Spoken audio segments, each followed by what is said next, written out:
Whispers in the dark, a story untold. Footsteps fade where the night is cold.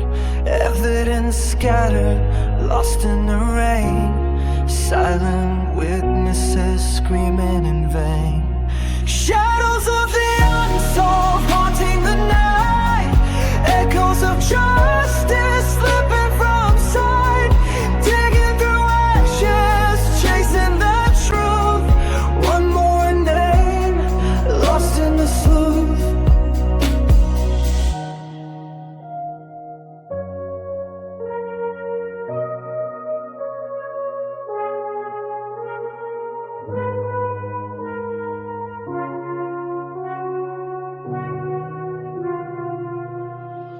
Photographs blur with the weight of the years. Tapes running slow, filled with unshed tears. Voices confess, but the lies still remain. A puzzle of darkness, a killer's refrain. Shadows of the unsolved haunting the night. Echoes of justice slipping from sight. Digging through ashes, chasing the truth. One more name, lost in the sleuth. Shadows of the unsolved, never set free. Buried too deep where no one can see. Light up the lanterns, follow the thread. One day the living will speak for the dead.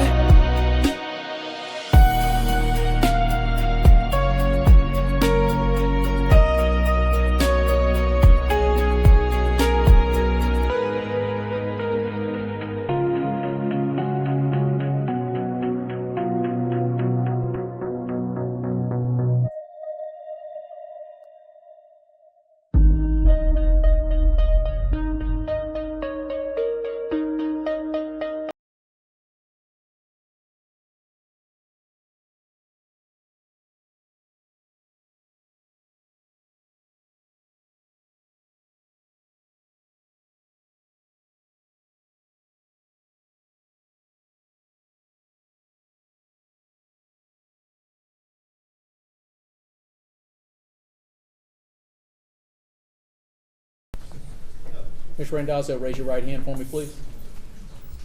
You swear or affirm any information and testimony you give today will be the truth, the whole truth, and nothing but the truth. Thank you. You can put your hand down. Please tell me your full name. Jasmine Randazzo. Do you read and understand English okay? What's the highest grade in school you finished?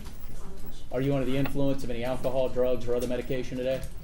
Do you have any mental illness that would keep you from understanding this plea and its consequences?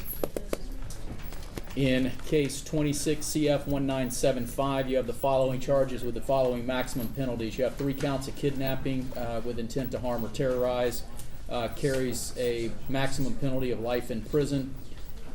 You have a conspiracy to commit kidnapping, carries a max of 15 years in prison. 3 counts of robbery with a firearm, carries a maximum penalty of life in prison. And 1 count conspiracy to commit robbery with a firearm, 15 years max in prison. Do any of these have mandatories? Stand the charges and maximum penalties. You've reached the terms of a negotiated plea that calls for you to plead guilty, be adjudicated guilty, sentenced to 4 years in Florida State Prison, followed by 6 years of probation. You've got 138 days of credit. You also have a plea agreement. There will be certain terms regarding your cooperation and testimony. Are you fully aware of all of the terms of your negotiated plea? Okay. Mr. Diaz, with respect to the negotiated plea, are we finishing the plea in adjudication and sentencing today, or will this be? No, she's being sentenced, adjudicated 4 years of prison, 6 years of probation. The primary condition of the probation and the sentence is that she is required to testify when called to do so against any of the pending co-defendants and or any other people that may be charged in the future. All right, thank you. Ms. Randazzo, do you fully understand that? And I'm going to ask you additional questions about it when we get to it, okay? All right. Are there any other witnesses you want your lawyer to call or contact, or any other type of discovery or investigation you want your lawyer to do before you enter your plea? Is there any other motion you want your lawyer to file and set for hearing before you enter your plea? In this case, you've got the right to a jury trial, the right to present evidence, the right to assistance of counsel, the right to confront any evidence against you, and the right to remain silent. Do you understand those rights? Do you wish to knowingly, voluntarily, and freely give up those rights now and forever and plead guilty to the charges? Do you understand you're giving up the right to appeal? Mr. Lipsey, are there any dispositive motions on file requiring the reservation of the right to appeal? No, sir. Ms. Randazzo, how do you plead? Is anybody forcing you or coercing you against your will or promising you anything other than the plea agreement to get you to plead guilty? Are you doing this on your own free will? Have you fully consulted with your lawyer about your case and any potential minimum or maximum sentences, the evidence against you, and any possible defenses? Are you fully aware of the terms of the plea agreement regarding cooperation and testimony that I'm holding up? Did you sign that truthfully on the back page? Do you understand that all of these terms are binding on you as part of your negotiated plea agreement? Do you also understand that the level of cooperation that you may provide to the state, I don't have a determination on that. The state makes all determinations as to whether or not that cooperation has been sufficient. Do you understand that? All right. You understand that as part of this, you are also required to testify truthfully. A guilty plea will have immigration status or deportation consequences. If you need more time to talk to a lawyer about that, I'll get you some more time. Do you need that? Are you fully satisfied with the representation from your lawyer? Did you fully review with your lawyer this DNA form? Did you sign it truthfully in the middle of the page? Did you fully review with your lawyer this plea form, including all 22 paragraphs? Did you sign this one truthfully on the back page? Did you go over your score sheets or your points with your lawyer? Did you see anything wrong with them? And to clarify, you went over this term sheet that I'm holding up, right? And you signed that truthfully on the back page. Factual basis, please. Yes, sir, and just very briefly, part of the factual basis, we'd also asked the defendant, she acknowledged it in my terms of plea agreement, but there's a sentence there that she's acknowledging that she gave me a proffer on March 20th of 2026. That was an accurate, complete, and truthful statement. I would just ask that she acknowledge that on the record. Ms. Randazzo, you heard the request of the state that there is a line in here that you previously gave a proffer on March 20th of 2026. Do you acknowledge here that that was truthful testimony during that proffer? Part of this plea agreement. Judge, prior to February 3rd of 2026, a gentleman named Terrion Arnold and several of the listed co-defendants in this case had a party at an Airbnb in Largo. At that Airbnb, Mr. Arnold and his friends had several items of valuable personal property that went missing, in excess of $200,000 worth of personal property. Mr. Arnold and the listed co-defendants then decided on their own that the victims in this case were responsible for the theft of the property. And so they began to concoct a plan whereby they were going to lure specifically Daniel Tenesaka and Jan Lopez to the home of Ariana Del Valle and Ms. Randazzo so they could then hold them hostage and interrogate them. In furtherance of that plan, the co-defendant, Ms. Del Valle, sent text messages to Ms. Randazzo, directing Ms. Randazzo to contact the victim, Mr. Tenesaka, and to lure him to the apartment under the false pretenses that they were going to be intimate. There was a discussion setting all of this up and about how it was a fake plan. Ms. Randazzo then sent text messages to Mr. Tenesaka indicating that she wanted Mr. Tenesaka to come over to her apartment later that evening. Later that evening, Mr. Tenesaka, Mr. Lopez, and the third victim, Mr. Anderson, responded to the apartment complex where Ms. Del Valle and Ms. Randazzo live. Ms. Randazzo was actually off-site at her family's house out of county. Ms. Del Valle was inside the apartment. When Mr. Tenesaka arrived at the apartment, Ms. Randazzo had sent him a text message indicating that she was inside the apartment. He then knocked on the door and was greeted by Ms. Del Valle. Ms. Del Valle then gave the contradictory statement stating that Ms. Randazzo was not there. Mr. Tenesaka entered the apartment trying to figure out what was going on. He looked for Ms. Randazzo. She was not present in the apartment. What he quickly discovered was that Lindell Hudson and Christian Williams were waiting inside the apartment, hiding in possession of firearms. As Mr. Tenesaka and Mr. Anderson were inside the apartment, they were then accosted by Mr.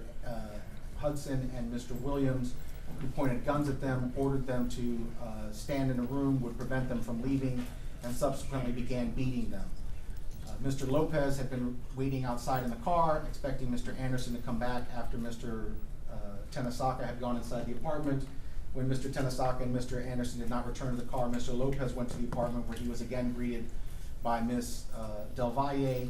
She invited him into the apartment. He heard yelling. He went in concerned for his friends. He was subsequently pistol whipped and also detained at gunpoint by Mr. Hudson and Mr. Williams. Over the course of roughly an hour, Mr. Hudson and Mr. Williams continued to beat, threaten, and intimidate Mr. Tenesaka, Mr. Anderson, and Mr. Lopez with guns. They questioned them about the missing property. The victims did not have any information about the missing property. They could not provide it. During this time, Ms. Del Valle was in the room live streaming everything that was transpiring to co-defendant Hilton, who was off-site and was in the company of co-defendant Hughes. They were driving back from Tallahassee in the company of Terrion Arnold.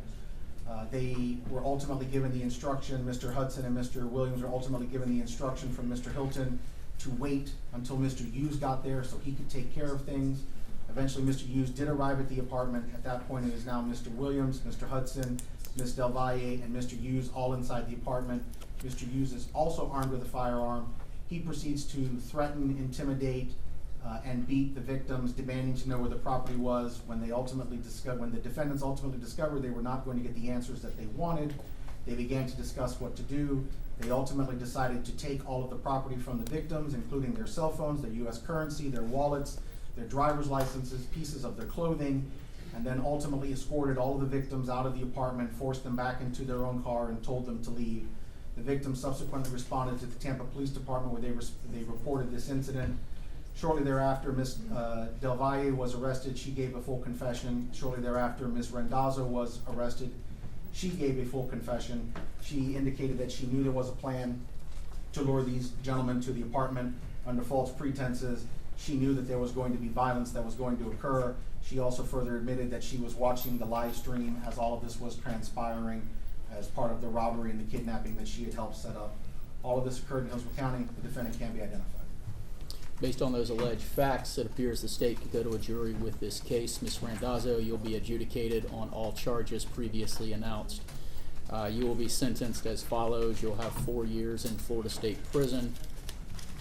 You have credit for 138 days. Is 138 the correct number? Yes, sir. That will be followed by 6 years of probation. Prison sentence and probation sentence are concurrent across all charges. In addition, you will have court costs, the minimum statutory costs of prosecution, 30 days to appeal your sentence. Additional terms of your sentence are included in the terms of plea agreement regarding cooperation and testimony that you previously signed and acknowledged earlier here in court. You'll have 30 days to appeal that sentence. Anything additional? Judge, I would ask for two things. First, I would ask the court to instruct the defendant she's not to have any contact with any of the witnesses or co-defendants in this case. Ms. Randazzo, you'll have no contact with any witnesses or co-defendants in this case. And the second thing is I want to make sure that it's clear to the defendant her obligation to testify begins today. I know she's serving a prison sentence. Sometimes people think that they have to testify when their probation sentence starts, but her obligation starts today. Ms. Randazzo, do you understand that today is the first day of your obligation to testify if the state asks you to? Do you understand that? Thank you. Thank you, Your Honor. Thank you. Nothing Appreciate further, it. Judge. Thank you.